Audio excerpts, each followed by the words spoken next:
historically, sub-Saharan Africa has been fundamental to the global prosperity of the advanced countries. Okay?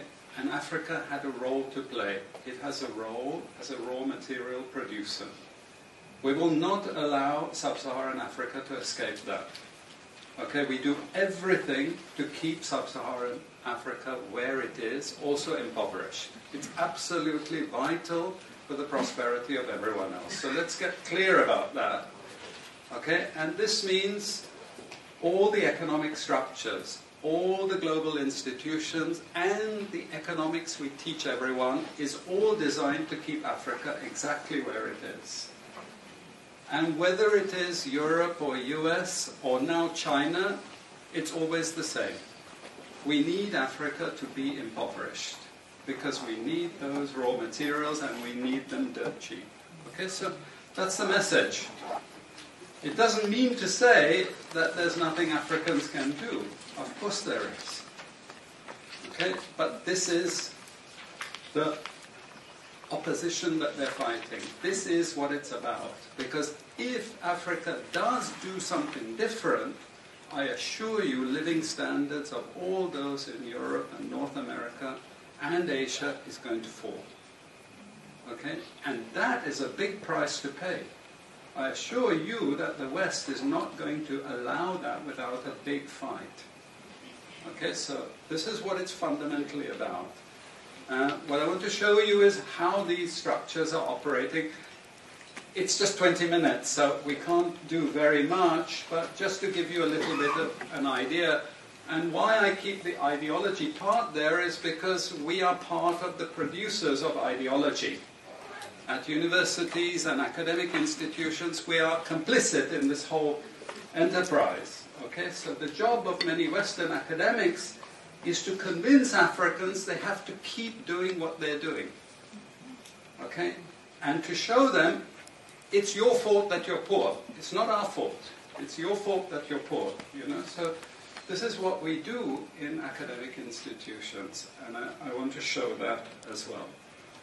Let me just start. This is what it's basically about, so you know what it's about. But I want to just show you the extent to which Africa is specializing in the production of raw materials and basic agricultural goods.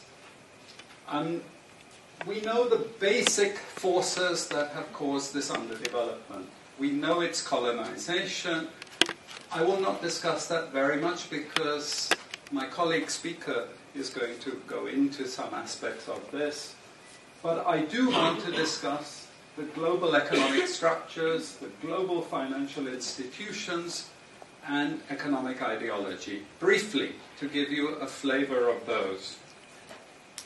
Let me start with this. You can't really see it so easily, but if those of you who are interested, you want the PowerPoint, I'm sure we can make it available to you.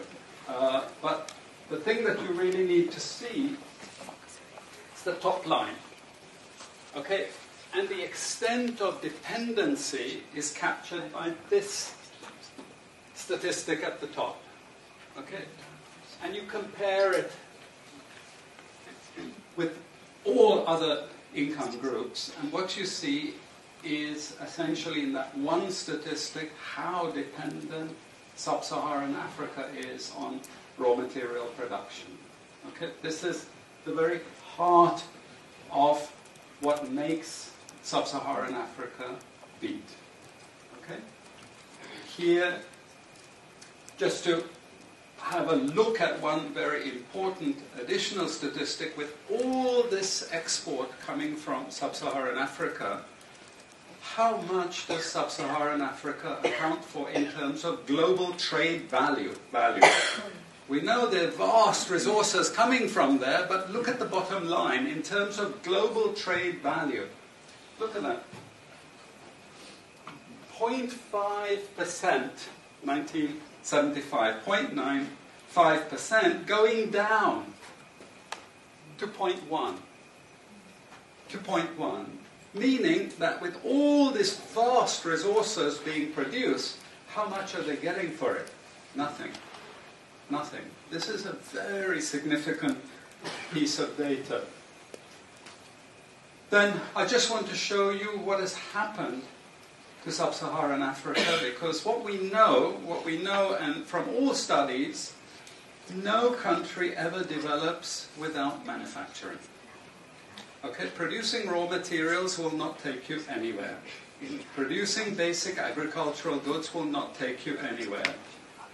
And let's have a look at how much manufacturing activity takes place in sub-Saharan Africa.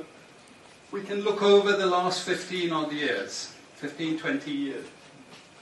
And we see manufacturing has actually declined as a percentage of the total. This is percentages of total production in sub-Saharan Africa. How much of it is accounted for by manufacturing? So this figure here is 17% of the total. Most of the rest, when we talk of industry, it includes manufacturing, but the bulk of it is mining. Okay? Raw material extraction. This is the bulk of it. And here we see actually raw material extraction has stayed the same. What has caused industry to fall is the fall in manufacturing production. This is deliberate because we will never, as Western economists, as Western policymakers, we cannot afford to allow Africa to industrialize and start producing manufactures. Okay, so we will do everything to stop that. And I'm going to show you how we actually block that. It's